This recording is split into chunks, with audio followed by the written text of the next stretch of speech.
Telangana joint action committee of employees Hyderabad committee ఆధ్వర్యంలో మహబూబాబాద్ జిల్లా కలెక్టరేట్లో సమావేశం జరిగింది. భారీ వర్షాలకు అల్లలాడుతున్న తెలంగాణ ప్రజానికానికి ఉడతా భక్తి సహాయంగా జేఏసీ కమిటీ ద్వారా రాష్ట్ర వ్యాప్త ఉద్యోగుల ఒక్కరోజు మూల వేతనం రాష్ట్ర ఖజానా నుండి ముఖ్యమంత్రి సహాయ నిధికి మళ్లించడం జరిగిందని తెలిపారు. ఇక మహబూబాబాద్ జిల్లాకు విచ్చేసిన సందర్భంగా ముఖ్యమంత్రి రేవంత్ రెడ్డికి అందించినట్లు తాము కూడా ప్రజల్లో భాగమేనని చెప్పుకొచ్చారు. ఇక ప్రజలకు తమ సేవలు అందించడమే గాక ఇలాంటి వరదల విపత్కర పరిస్థితుల్లో రాష్ట్ర ప్రభుత్వానికి సేవలు చేయడం సంతోషంగా ఉందన్నారు.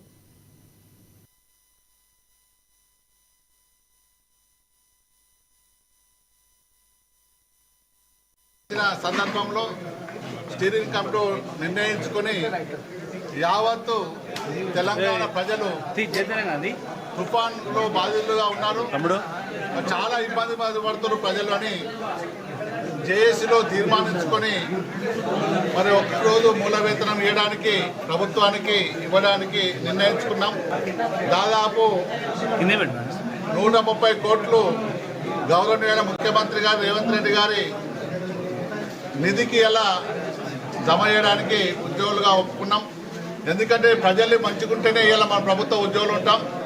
వరదలలో చిక్కున్న మా ప్రభుత్వ ఉద్యోగులు 10 గంటలకు కాకుండా ఎక్కువ పనిచేసి ఇలా ప్రభుత్వ సపోర్ట్గా ఉంటూ ప్రజలను కాపాడే దిశలో ఉన్నారు.